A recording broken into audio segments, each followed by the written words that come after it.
So welcome students once again. Welcome to the web classes. In the previous lecture, we understood that what is preposition, what is its definition, and how many types of prepositions are there in English language. Right? Today what we are going to learn is the first kind of preposition, preposition of place and direction. How many preposition of place and directions are there?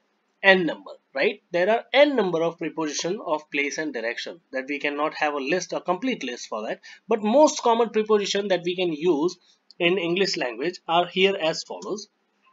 See, so here are preposition, here is a list, their use as well, right? And for your reference, there are examples as well that I have prepared. Okay, so one by one I am going to explain each and everything, right? What are the which preposition indicates what. So fill start from above. What does it mean by above? क्या मतलब होता है above preposition का?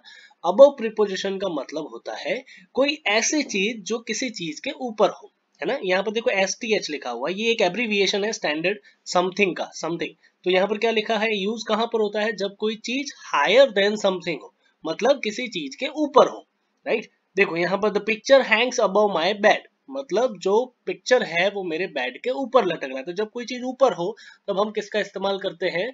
Above का। Next है across, from one side to other side, मतलब एक side से जब दूसरी साइड जाते हैं, जब इस तरीके से हम क्रॉस करते हैं, राइट? जब हम यहाँ पर है मान लो, और ये कोई रोड है या फिर चाहे कुछ भी हो, राइट? और हम अगर मान लो उसे क्रॉस करके दूसरी साइड जा रहे हैं, तब हम इस प्रीपोजिशन का इस्तेमाल करते हैं। देखो यहाँ पर लिखा है, you mustn't go across this road, मतलब तुम्हें ये रोड क्रॉस नहीं करना चाहिए। There isn't a bridge across the river, मतलब इस रिवर को क्रॉस करने के लिए कोई ब्रिज नहीं है ना? Next, after, one follows the other, मतलब जब एक चीज दूसरी चीज के बाद हो तब, या फिर कोई दूसरी चीज फॉलो कर रही हो, या फिर किसी चीज के पीछे पड़े हुए हो, राइट? तो हम उसे कहते हैं after. The cat ran after the dog, है ना? जो बिल्ली है वो किसके पीछे दौड़ रही है? डॉग के पीछे। तो इसका मतलब क्या हुआ? किसी चीज के पीछे दौड़ना, या फिर तुम्हारे पीछे दौड़ रही है, after you. Against, directed toward something, जब हम किसी चीज की तरफ हम डायरेक्शन करते हैं तब किसका इस्तेमाल करते हैं? अगेंस्ट। जैसे लिखा हुआ है, the bird flu against the window, मतलब किसी विंडो की तरफ जो है वो बर्ड फ्लू कर रही है, मतलब बर्ड जो है उड़ रही है। अलोंग, अलोंग मतलब एक सीधी लाइन में, जब हम एक पॉइंट से दूसरे पॉइंट की ओर जाते हैं, जब सीधी लाइन में एक पॉइंट से दूसरे पॉइंट की ओर जाते हैं तब हम किसका इस्तेमाल करते हैं? अलोंग का इस्तेमाल। They are walking along the beach, मतलब वो बीच के किनारे किनारे जो है वो अलोंग जा रहे हैं, मतलब यहाँ पर मान लो बीच है, suppose this is a beach and we are going by this way, तो हम जो है इस बीच के साथ साथ में जो है चल रहे हैं, राइट? तो उसे कहा जाएगा अलोंग। अमोंग, अमोंग का मतलब होता है जब कोई ग्रुप हो, उस ग्रुप की तरफ हम इशारा कर रहे हो। देखो यहाँ पर लिखा है, I like being among people, मतलब मुझे लोगों के समक्ष रहना अच्छा लगता है। हिंदी में कहा जाए तो इसका मतलब होता है समक्ष, राइट? लेकिन हम समक्ष ना समझे तो हम इसे ग्रुप भी समझ सकते हैं, मतलब मुझे ग्रुप में रहना अच्छा लगता है। क्लियर? अराउंड, अराउंड मतलब होता है इन अ सर्कुलर वे, जब कोई चीज गोल घूम रही हो, है ना? जब कोई चीज गोल घूम रही हो। We are sitting around the camp fire, मतलब हम गोलाई में कैंप फायर के गोल गोल इर्द गिर्द जो है हम बैठे हुए हैं, राइट? तब हम किसका इस्तेमाल करते हैं? अराउंड। एट, जब हम किसी पॉइंट की तरफ इशारा कर रहे हो, कोई एक पोजीशन हो, उस पोजीशन की तरफ जो है इशारा कर रहे हो।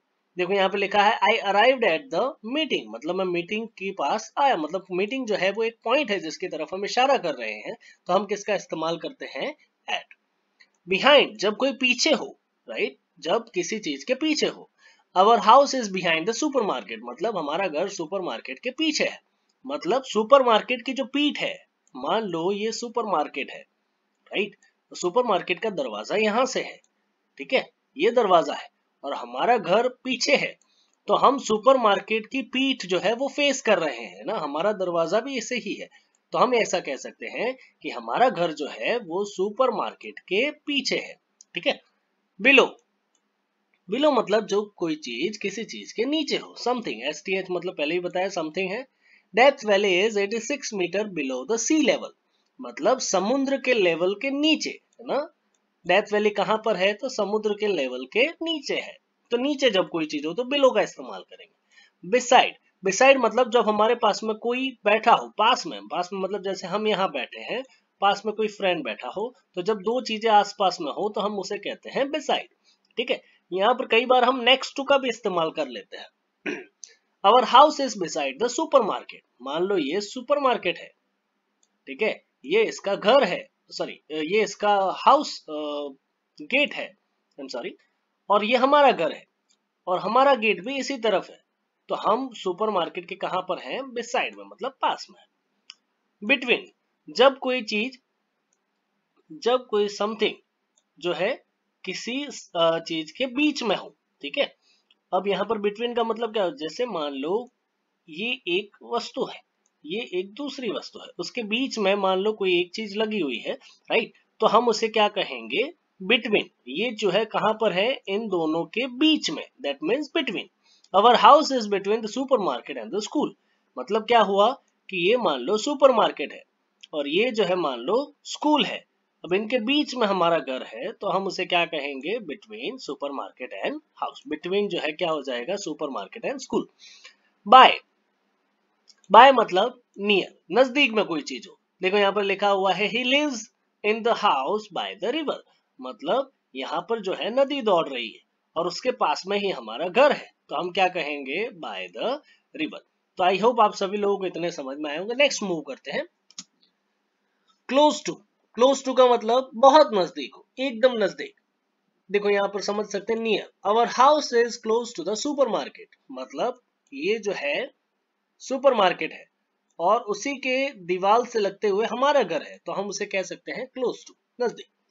डाउन, जब कोई चीज नीचे की तरफ जा रही हो, ऊपर से नीचे की तरफ, है ना।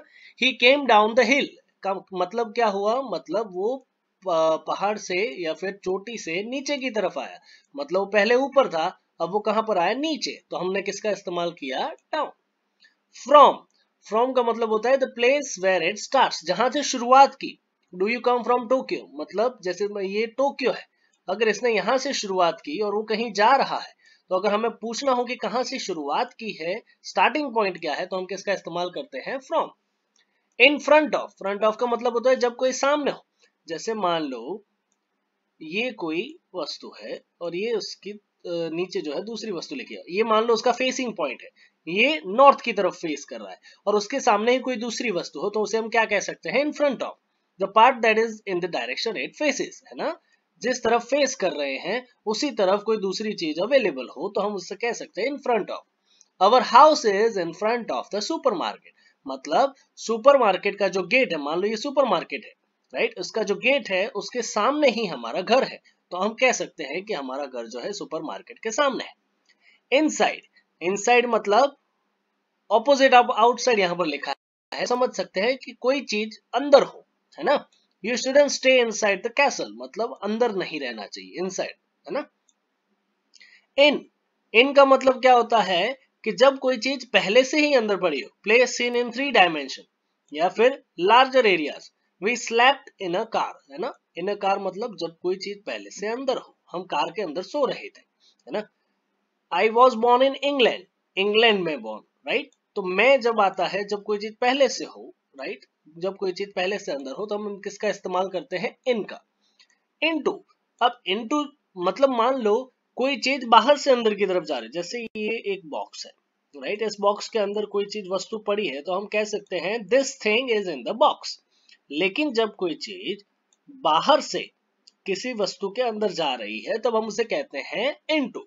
तो you shouldn't go into the castle, मतलब अभी आप बाहर हैं लेकिन आपको अंदर नहीं जाना चाहिए, है ना। ये डिफरेंस रहता है, जब कोई चीज पहले से अंदर हो तब हम उसे कहते हैं इन, लेकिन जब कोई चीज बाहर से अंदर जा रही हो तो उसे कहते हैं इनटू। नियर, नियर और क्लोज टू हमने समझा, दोनों ही एक जैसे ही हैं। अवर house is near the supermarket या फिर क्लोज टू द सुपरमार्केट, है ना। नेक्स्ट टू, नेक्स्ट टू हमने पिछली स्लाइड में समझा, नेक्स्ट टू का मतलब होता है बिसाइड, है ना, पास पास में। ऑफ मतलब हम किसी चीज से दूर जो हो, right, away from something.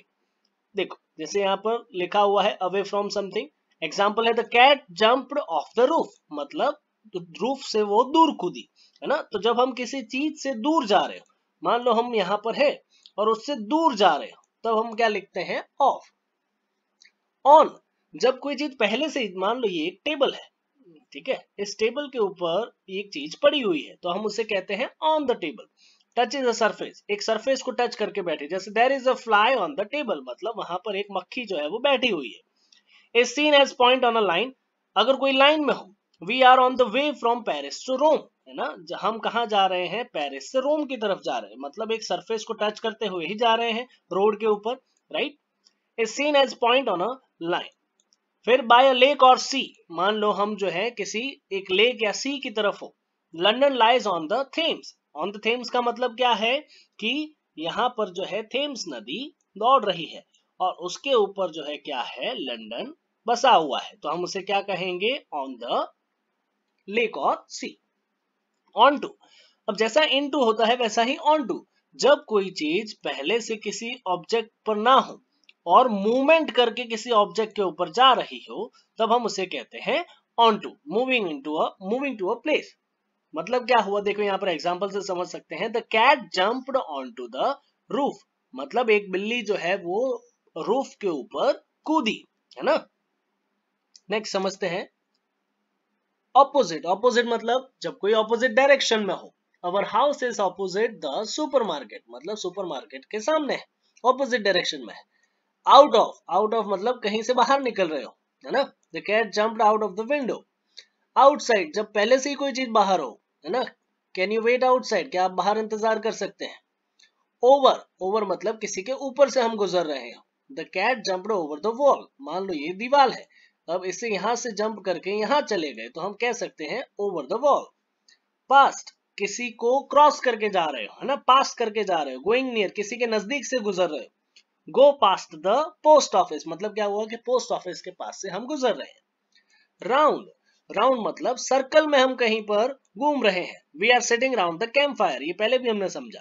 Through, through मतलब जैसे दो ऑब्जेक्ट है और उसके बीच में से हम गुजर रहे हो, तो हम क्या लिखते हैं, थ्रू।